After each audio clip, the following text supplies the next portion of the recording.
দিন কয়েক আগেই জহির ইকবালের সঙ্গে বিয়ের পিঁড়িতে বসেছেন বলিউড অভিনেত্রী সোনাক্ষী সিনহা। এর মধ্য দিয়ে 7 বছরের সম্পর্কের শুভ পরিণয় ঘটে। অভিনেত্রী গ্ল্যামারাস রিসেপশনের ঝলক বিগত কয়েকদিন ধরেই বলিপাড়ায় হট টপিক। তবে বিয়ের মাত্র এক সপ্তাহের মধ্যেই হাসপাতালে ছুটতে হলো সোনাক্ষী সিনহা এবং জহির ইকবালকে। নবদম্পতিকে হাসপাতাল থেকে বের হতে দেখে নায়িকার অন্তঃসত্ত্বা হওয়ার জল্পনাতঙ্কে। মূলত ভাইরাল হয় একটি ভিডিওকে কেন্দ্র করেই এমন গুঞ্জনের ঘন ঘটা। গত শুক্রবার বিকেলে জাহির সোনাক্ষী মুম্বাইয়ের কোকিলাবান হাসপাতালে গিয়েছিলেন। নবদম্পতির হাসপাতালে প্রবেশ করার ভিডিও ক্যামেরা বন্দী করার সুযোগ হাতছাড়া করেননি পাপারাজ্জিরা।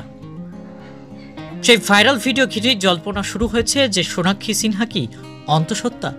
নেটপাড়ার একাংশের আবার ধারণা বিয়ের আগে সম্ভবত গর্ভ ধারণ করে ফেলেছেন অভিনেত্রী। কেউ কেউ অভিনেত্রী আলিয়া ভাটের কথাও মনে করিয়ে দেন, কারণ বিয়ের 2 মাসের মধ্যেই অন্তঃসত্ত্বা হওয়ার খবর দেন আলিয়া। যদিও সোনাক্ষী ঘিরে এই গুঞ্জনের বাস্তব ভিত্তি নেই বলেই এখন পর্যন্ত মনে করা হচ্ছে। তাহলে কেন বিয়ের 1 সপ্তাহের মধ্যেই কোকিলাবান হাসপাতালে যেতে হলো সোনাক্ষীকে? মূলধারার ভারতীয় গণমাধ্যমগুলো বলছে বাবা শত্রুঘ্ন সিনহা রুটিন চেক আপের জন্য হাসপাতালে ভর্তি হয়েছিলেন, আর সেই জন্যই নবদম্পতিকে সেখানে যেতে হয়।